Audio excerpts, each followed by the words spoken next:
To connect an Ethernet cable to your Samsung Galaxy A37, what you need to do is simply ensure that you have an adapter.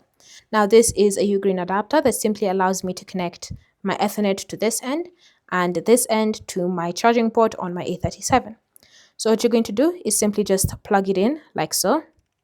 And then once you've successfully plugged it in, you can now go ahead and connect the Ethernet to your Galaxy A37, like so. From here, you then want to ensure that the internet connection is switched from Wi-Fi to Ethernet. So you're going to open up settings, and then you're going to tap on connections.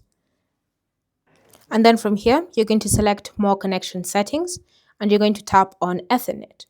Confirm that it's currently enabled, and then you're going to select configure Ethernet device, confirm what connection type you want, and then if you want a proxy, you can do so like that, or you can just choose to leave it off. It's completely up to you.